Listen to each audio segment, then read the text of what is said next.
The Windows Server is designed to provide many different network services without the need of installing third-party software.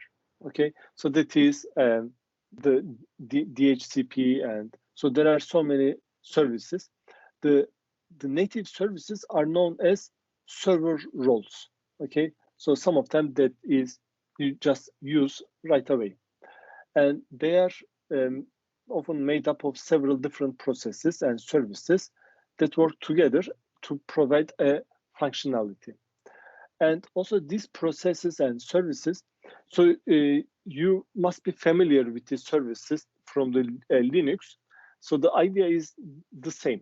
Okay, the services, they usually work in the background, and then they provide some functionality for your needs.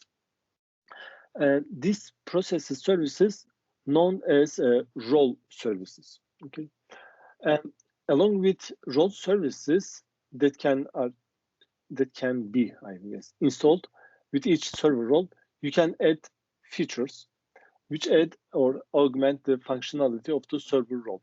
Okay, so we will see that when we see the server role, there are also some features because you may not need everything. So it is better that you just install whatever you need. Okay, so we will walk through the some tools and steps that you need to install and configure the network and install a server role. So in this project, there are 2 parts at this moment, but there is no guarantee. I may add another part on Thursday, but for now there are 2 parts. Okay. So first of all, let's make sure that network settings are configured correctly. To do this, we connect to Sandbox. And on the left side of the server manager, choose local server, and we look at the properties of the software. So here, you can click on here, search windows, and then server manager right here. Click on the local server. Okay, so here we have the computer name right here. Last installed updates. So I installed last week, and some other information. So the Ethernet is 0. As you see, it says IPv4 address assigned by DHCP. Okay, so that means this is not static. We get that from the DHCP. So it is okay that you give this role to the DHCP. However, in some cases, if you are using your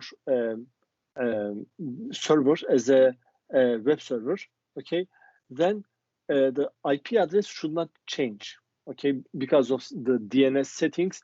We don't want DHCP to give us a dynamic address, so we want to set this up statically. Okay, your IP address is good for some certain time, so we don't want it because we want our websites up and running all the time. Okay, so we should set a static IP address.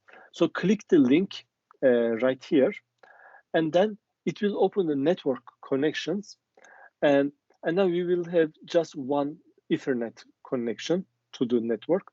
So right click and status. So let me show that. So this is the properties of the local server. Ethernet 0 right here. So click on this link. And this opens the network connections. You could come to here from the control panel, but this opens under the control panel network connections. So we have just one connection. Right click on it, okay, and then status. Okay, right click on it and status. So here we have IPv4 connectivity and duration, speed, and so on.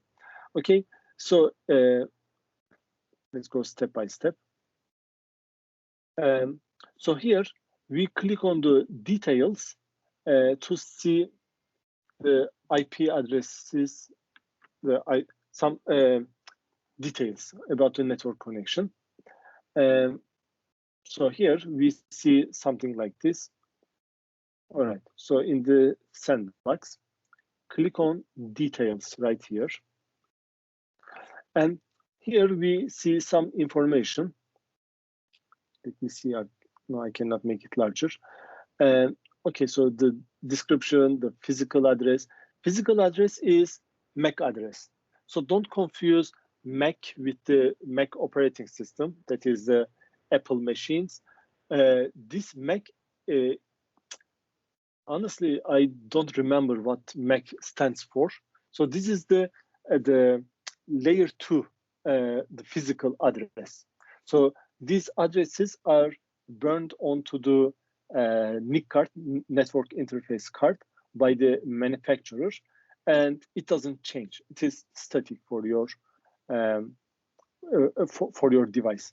And of course, with the virtual machines, you can have hundreds of virtual machines in a single server, right? So in a server, you may have, I don't know, maybe just one or two network interface cards, but virtually you may have hundreds of NIC cards on your server. So because if there is a virtual network also, each of these MAC addresses must be unique. Okay, otherwise you will have conflict, so you will get problems. So these addresses are also virtual, but still the hypervisor that is responsible from the virtual machine needs to make sure that each physical address, which is the MAC addresses, are unique. Okay, so that is what it means, physical address. So it is 6 bytes. Okay, so each digit here is a hexadecimal number. Okay, and DHCP enabled, it says yes, and IP address. Here is the IP address. Subnet mask represents the range of the network, the LAN, okay, the subnet. So currently, this is subnet 24. That is the first 24 bits are 0, that is used for the subnet. So the last 8 bits are used for the IP addresses. So that means you can have around so more than 1,000 IP addresses in this subnet. Okay, and lease obtained, lease expires. As you see, the lease obtained last week and then expires sometime today. So it is given only 7 days. So this can be changed, especially in the public places. For example, consider a coffee shop. So it really doesn't make sense to give 2-3 days IP address to someone, because someone just stop by and then use an IP address for about, I don't know, maybe 1 hour or 2 hours, and then they leave. So if you give them, so if you don't expect anybody to sit more than 8 hours, you can give 8 hours to somebody. Okay. All right. So now let's look at here. I am trying to see if there is anything we forget. Okay, yeah. So in here, actually, let me take a screenshot because we will need this. So what you see will be different than what I see, because this IP address is given to my virtual machine. In your virtual machine, this IP address might be different. So I take a screenshot here. Okay, I took the screenshot, and then I will use some of these numbers later. And the default gateway is about when you connect to internet. Okay, so you are a part of the network, and then the default gateway is like the exit point to, in your network. And also we need this one, default gateway. Okay, and the DNS servers, the responsibility of the DNS is to convert from the host name to IP addresses. Okay, so for example, when you type, I don't know, maybe bilalgonen.com. Okay, so actually there is an IP address. So but people don't remember the IP addresses. People are better to memorize the facebook.com, google.com. So the DNS server makes that conversion. Okay, so here we close the connection detail window, and then on the status window, we click on the properties, and then we highlight the IP address, IPv4, and then click properties, and then we will change some of them. So here, just close this network connection details, and then okay, so here click on properties, and here we have several information. So click this one, Internet Protocol version 4, which is the fourth one from the top. Click on that, all right, and then click on properties.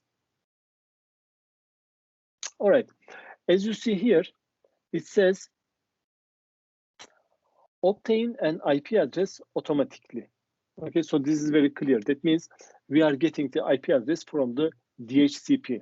But because we don't want DHCP to give us the dynamic IP address, we say use the following IP address. Click this radio button.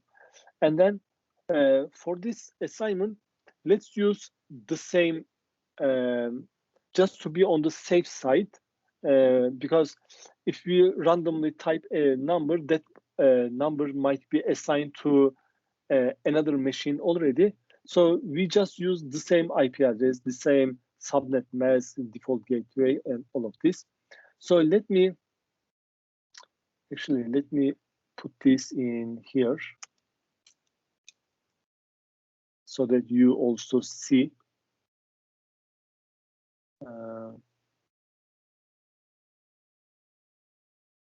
Okay, that's good. You can also see this in here. So the IP address, here we see that IPv4 address 192.168 and then 10 to 30.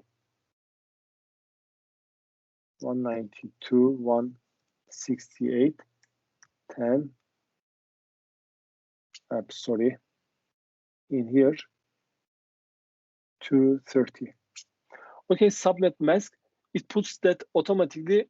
I don't want to go too much in detail because this is not networking class, but by looking at this 192, it realizes that the subnet mask should be this. Okay, so it puts that subnet mask. And the other one is default gateway. So most of the time, the default gateway is the same as the IP address, except the last one. And in here, the last one is 1. Okay, and use the following DNS server addresses to DNS servers. So the other thing is, this is how you change the computer name.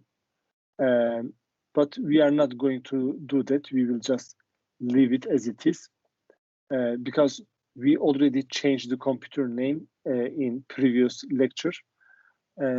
So you click on the computer name and then you just do this. Let me show that. Computer name at the top. So this is a link. You click on that. And then here, you click on change. And this is how you would change it. But if yours is your username and dash win, you leave it as it is. Cancel. Let's remember what we did last time. Module 1, so here we configure the network. When we configure the network, actually, we make the IP address static. So normally, IP addresses are assigned by the DHCP.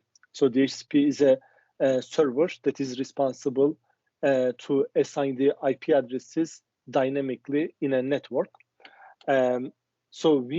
Because we will be setting up a server, using dynamic IP address is not a good idea, because IP address, the DHCP assign a IP address for a short time. So that means there is a expiration date. So it could expire in about, I don't know, maybe 6 hours, 8 hours, or a few days. So we want to use static IP. We just ping it, okay, ping google.com.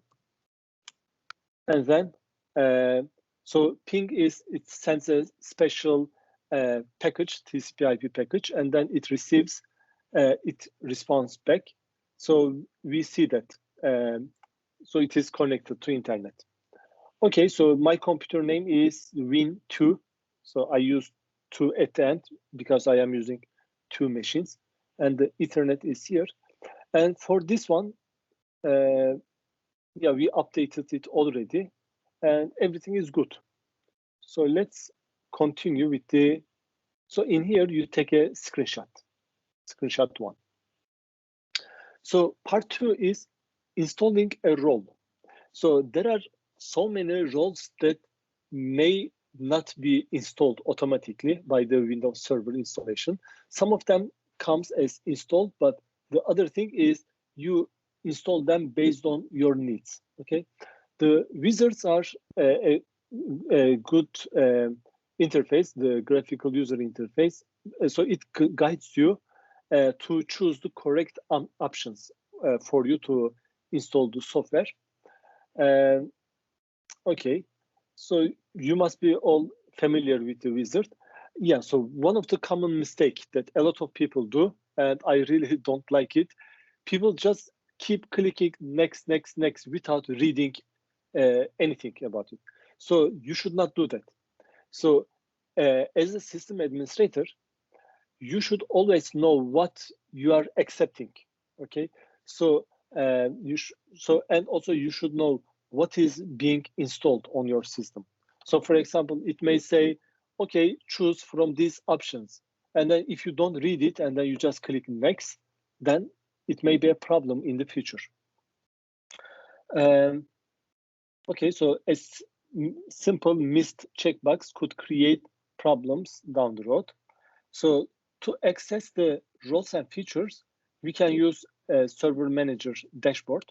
As you see here, on the upper right corner, manage and add roles and features, okay? And when you open that, it says, before you begin, it shows this one. So it explains you a few things. Okay, and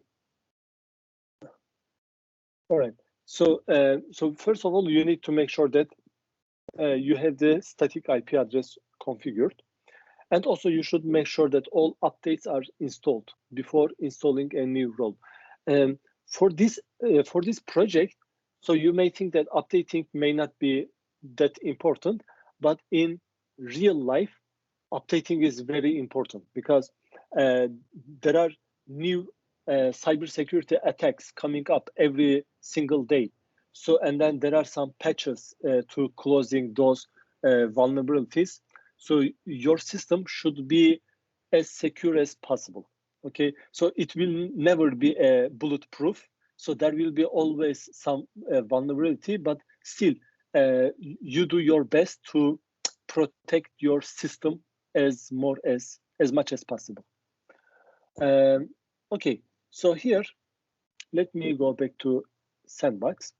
So here I click on the manage on the server manager, and then add roles and features. Now it says, before you begin, And so it says this wizard helps you to install roles, services, features.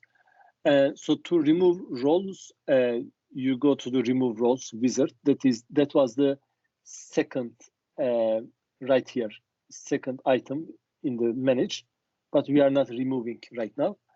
And it says before continue, verify that following task has been completed. The administrator has strong password. Ours is not very strong, but that's okay for our case. And network settings such as static IP address are configured, because if this is a server, then it should have a static IP address, right? So because you should be found by the client, and the server should be responsive to the request coming. Okay, and then I say next here. Then installation type. This says role-based or feature-based installation. This one is remote desktop services installation. So it says install required role services for a virtual desktop infrastructure. Anyway, so we leave this as it is, role-based, feature-based installation. Click next here. So theoretically, you might have multiple servers, and then you select from a server pool. For our case, we have only one server in our server pool. So we just use this one, okay? So this one is actually select a virtual hard disks.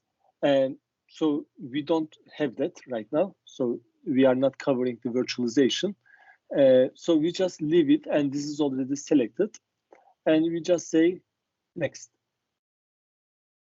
Okay, now server roles. There are several roles that we may want to install. So for example, Hyper-V is one of them. Hyper-V is responsible to create the virtual machine. Actually, Hyper-V is a type 1 hypervisor that acts like a similar to operating system, and it enables the users to create virtual machines as a on top of the hardware. All right. So anyway, so in our project, so it says select installation. So we did this already. So here we will install print and document services role. Okay. So we select this one, as you see, print and document service. And then, so when we say next, it says, do you want to add these features? Because these are the required as this service. And then we say yes, add features. So let's go back to here. And then right here, I hope you can see that print and document services. I select this, then it asks me add features that are required for this service. And the following tools are required to manage this feature, but don't have to be installed on the same server. And we say, okay, just go ahead. In some cases, you may see some optional ones that you may not want, but in our case, okay, we are fine. Click add features, and then just selected it. We say next. All right, so here select one or more features to install on the selected server. So we are not changing anything here. Okay, so so we can choose additional features if needed, but we will not add any at this time. And then we say next, and then it will be done, I guess. So next. Okay, so here just say next, and then it says things to note, and then it gives a few information. Just say next, and then print server. Okay, that's fine. We don't need to select other ones. Next. So here we say install. I like to check this one all the time. Restart the destination server automatically if required, because I don't want to after this, I may need to do a few other things. So most of the time, a restart is not required, but if it is required, then I think it is a good idea to automatically restart. Do you want to allow automatic restart? Yes. And then install. And then it is installing. I believe it is not going to require to restart, but it is a good idea to check that. I don't know how long this takes, but let's go back to instructions. So it will just install, and then after it is done, it says installation succeeded, and then we say close. And then if you look at the server manager, you will see that on the left side, the print services is available. So, so when you use that role, that is how you access. On the left side, print services. Okay, so we see that right here. Print services on the left. All right. So similarly, when you install Hyper-V, for example, so you see the Hyper-V also on the left. Okay, on the left. Okay, installation succeeded. And then in here, I just say close. And as you see, the restart was not required. If I go to server manager and then print services on the left. So I believe most of the time it will be available right away. If not, click on the refresh and then it will refresh. And then print services and servers. This is the servers. And then that's it. Then you take a screenshot 2, displaying the print services on the left, and make sure that your username is visible somewhere on your screenshot. So for example, I can see Gonen BL win in here on the screenshot. That means we are good.